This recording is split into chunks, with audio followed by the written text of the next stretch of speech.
ബൈരക്തർ TB2 drone എന്ന തുർക്കി നിർമ്മിത drone അടിച്ചുവീഴ്ത്തിയ India തകർത്തത് തുർക്കിയുടെ പ്രതിരോധ മേഖലയിൽ കാലുറപ്പിക്കാനുള്ള വലിയൊരു സ്വപ്നത്തെ.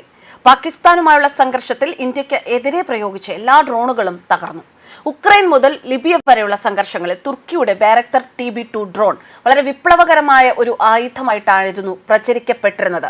ഇന്ത്യയുമായുള്ള യുദ്ധത്തിൽ തുർക്കിയുടെ ഏറെ കൊട്ടിഘോഷിക്കപ്പെട്ട ബൈരക്തർ TB2 ഡ്രോൺ ഇത് പരാജയപ്പെട്ടതോടെ തുർക്കിയുടെ പ്രശസ്തിക്ക് മങ്ങലേറ്റു. പ്രതിരോധ മേഖലയിൽ കാലുറപ്പിക്കാനുള്ള തുർക്കിയുടെ സ്വപ്നം കൊഴിഞ്ഞു. തുർക്കി നിർമ്മിതമായ ഒരു ഡ്രോണിന് പോലും ഇന്ത്യൻ അതിർത്തി കടക്കാൻ സാധിച്ചില്ല. പാകിസ്ഥാന്റെ തുർക്കി നിർമ്മിത ഡ്രോണുകൾ പരാജയപ്പെട്ടു. അവ ഇന്ത്യ വെടിവെച്ചു വീഴ്ത്തുകയായിരുന്നു. ഏറ്റുമുട്ടലിൽ ഇന്ത്യൻ സുരക്ഷാ സേന തദ്ദേശീയ ആകാശ് വ്യോമ പ്രതിരോധ സംവിധാനങ്ങൾ ഉപയോഗിച്ച് തുർക്കി ഡ്രോൺ വെടിവെച്ചിട്ടതിനെ തുടർന്ന് പ്രതിരോധ മേഖലയിൽ തുർക്കി വളരെയധികം പ്രതിസന്ധി നേരിടുകയാണിപ്പോൾ.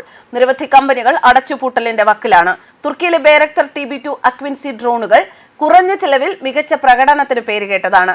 ബൈരക്തർ TB2 ആളില്ലാ യുദ്ധ ആകാശ വാഹനത്തിന് റിമോട്ട് കൺട്രോൾ അല്ലെങ്കിൽ സ്വയംഭരണ പറക്കൽ പ്രവർത്തനങ്ങൾ നടത്താൻ സാധിക്കും. ബൈരക്തർ അക്വിൻസി ഒരു ഉയർന്ന ഉയരത്തിലുള്ള ദീർഘപ്രതിരോധ ശേഷിയുള്ള ആളില്ലാ യുദ്ധ ആകാശ വാഹനമാണ്.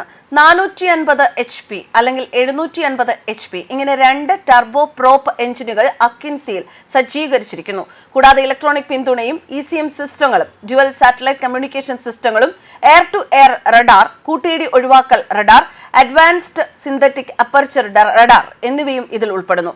ടർക്കിഷ് ഡ്രോണുകൾക്ക് ആഫ്രിക്കയ്ക്ക് ചുറ്റും വലിയ ഡിമാൻഡാണ്.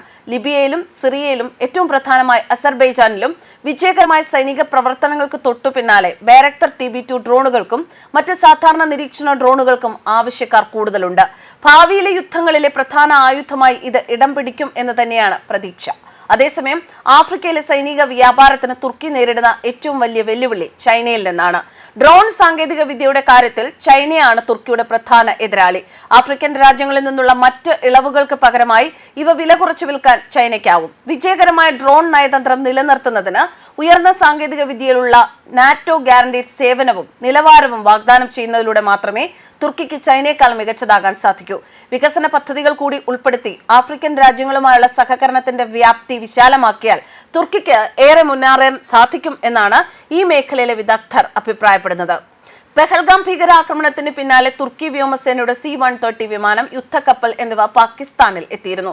ഇന്ത്യക്കെതിരെ ഡ്രോൺ ആക്രമണങ്ങൾക്കായി പാകിസ്ഥാൻ ബൈരക്തർ TB2 VIH ഡ്രോണുകൾ ഉൾപ്പെടെ തുർക്കി നിർമ്മിത ഉപകരണങ്ങൾ ഉപയോഗിച്ചുവെന്ന റിപ്പോർട്ടുകളുണ്ട്. ഇന്ത്യക്ക് കൂടുതൽ ആശങ്ക ഉണ്ടാക്കിയതായത് തുർക്കി ഈ ആയുധങ്ങൾക്കൊപ്പം പ്രവർത്തകരെയും പാകിസ്ഥാനിലേക്ക് അയച്ചതായിരുന്നു.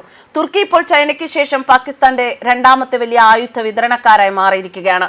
ബൈരക്തർ TB2, സോങ്കർ ഡ്രോണുകൾ, മിൽജം ക്ലാസ് യുദ്ധക്കപ്പലുകൾ, F-16 ജെറ്റുകൾ, അഗോസ്റ്റ 90B അന്തർവാഹിനികൾ തുടങ്ങി ഏറെ നൂതന ആയുധങ്ങളാണ് തുർക്കി പാകിസ്ഥാന് കൈമാറിയിട്ടുള്ളത്. News desk കർമാനസ്.